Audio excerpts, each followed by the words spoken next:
요즘 거리에 내걸린 현수막 많아도 너무 많습니다.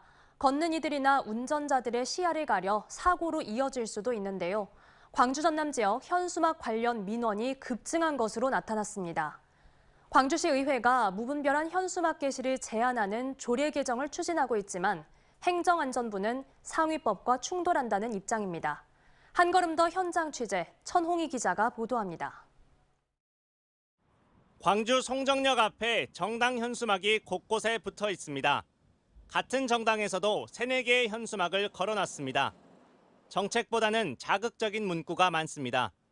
정치적인 현수막들이 너무 많아서 조금 보기 안 좋기는 해요. 굳이 이렇게까지 해야 되나 싶기도 해요. 정당 활동의 자유를 폭넓게 보장하겠다며 지난해 12월 5개 광고물법이 개정됐는데 사실상 무제한으로 현수막을 걸 수 있게 됐습니다.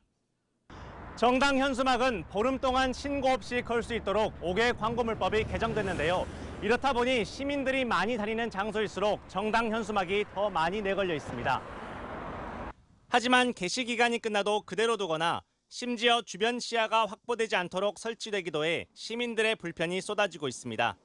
제가 운전할 때도 이 현수막 때문에 사람을 못 볼 때도 있고요. 제가 길을 건널 때도 현수막 때문에 차가 잘 안 보이는 경우도 많이 있었어요. 실제로 정당 현수막 관련 민원도 증가했습니다. 법 시행 3개월 전에는 정당 현수막 관련 민원이 광주에서는 33건, 전남에서는 183건이었는데 법 시행 3개월 이후에는 광주에서는 165건, 전남에서는 597건의 민원이 접수돼 최대 5배 이상 폭증했습니다. 현수막으로 인해서 운전할 때 가려져서 사람이 갑자기 튀어나오거나 했을 때 당황한 적도 있었고, 그리고 좀 자극적인 멘트들이 많아가지고 좀 불편한 부분도 있었습니다.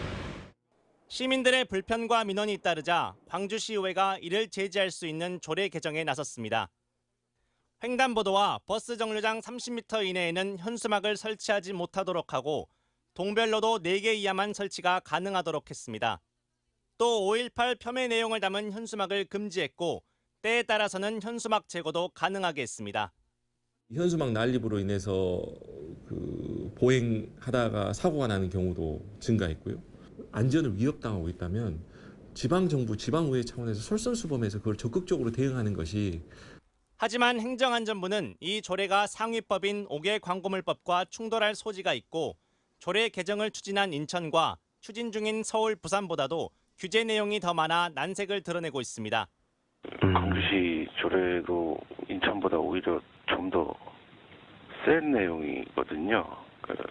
규제를 많이 담고 있어서 상위법에서 그걸 위임하고 있지 않은데 조례안 결정이 되면 제2요구를 할 거고요. 현수막 갈등과 불편 때문에 상위법 개정이 다시 논의되고 있지만 그 전까지는 현재와 같은 갈등과 불편을 감수할 수밖에 없을 것으로 보입니다. MBC 뉴스 천홍입니다. 언제 어디서나 내 손 안의 뉴스. 광주 MBC 뉴스 유튜브 구독으로 함께하세요.